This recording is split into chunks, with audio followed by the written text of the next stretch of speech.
રાજકોટ અગ્નિકાંડ બાદ સુરત મહાનગરપાલિકાના ફાયર વિભાગ દ્વારા એનઓસી કે બીઓસી ન હોય તેવી મિલકતોને સીલ મારવાની કામગીરી હાથ ધરવામાં આવી છે, જેમાં ફાયર એનઓસી કે બીઓસી ન હોય તેવી મિલકતોને સીલ મારવાની કામગીરી હાથ ધરવામાં આવી છે. ખાનગી શાળા સંચાલકો અને ટ્યુશન ક્લાસીસ સંચાલક, અલગ અલગ ટેક્સટાઇલ માર્કેટના વેપારી તેમજ રેસ્ટોરન્ટના સંચાલકો દ્વારા મેયરને આ બાબતે રજૂઆત કરી છે. ત્યારે તમામ એસોસિએશનની રજૂઆત રાજ્ય સરકાર સુધી પહોંચાડવાની બાહેંધરી આપી છે. રાજકોટમાં અગ્નિકાંડની ઘટના બાદ હવે સમગ્ર રાજ્યમાં ફાયર વિભાગ દ્વારા કામગીરી હાથ ધરવામાં આવી રહી છે. ત્યારે સુરત મહાનગરપાલિકાના ફાયર વિભાગ દ્વારા પણ ફાયર એનઓસી તેમજ બીઓસી ન હોય તે મિલકતોને રાતોરાત સીલ મારવાની કામગીરી હાથ ધરવામાં આવી રહી છે. અત્યાર સુધીમાં 1000 કરતાં વધારે મિલકતોને સીલ કરવામાં આવી છે. આ મિલકતોમાં શાળા, tuition classes, multiplex, game zone, commercial complex અને ટેક્સટાઇલ માર્કેટ જેવી અલગ અલગ દુકાનોનો સમાવેશ થાય છે.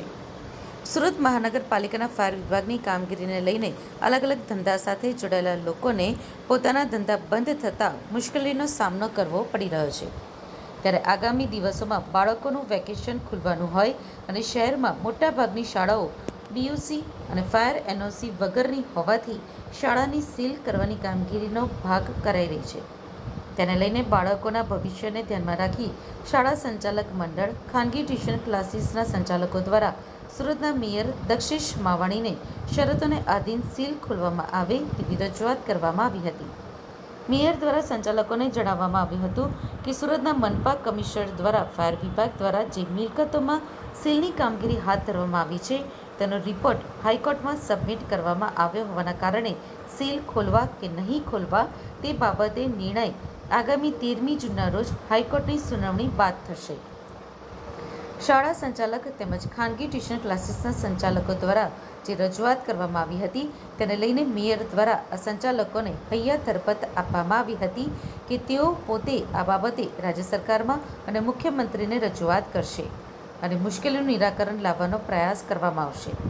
આ ઉપરાંત રેસ્ટોરન્ટના સંચાલકો તેમજ અલગ અલગ ટેક્સટાઇલ માર્કેટના વેપારી દ્વારા પણ સુરતના મેયરને પોતાની સીલ થયેલી દુકાનો, ટેક્સટાઇલ માર્કેટ અને રેસ્ટોરન્ટ ખોલવાની રજૂઆત કરવામાં આવી હતી.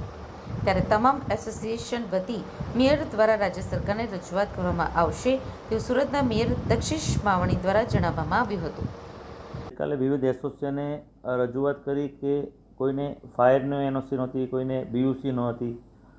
તે બદલ હમણાં જ રાજકોટની ઘટના પછી સુરત મહાનગરપાલિકામાં એવી જે પ્રોપર્ટી બધાની મહાનગરપાલિકામાં સીલ મારી છે અને હાઈકોર્ટમાં એફિડેવિટ કરી છે કમિશનરશ્રીએ. હાઈકોર્ટની 13 તારીખ પડી છે.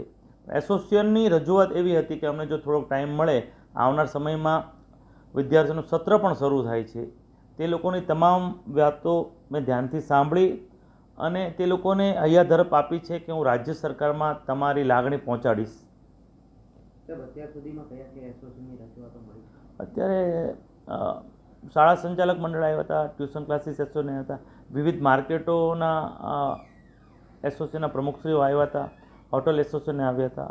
વિવિધ એસોસિએશન ગઈકાલે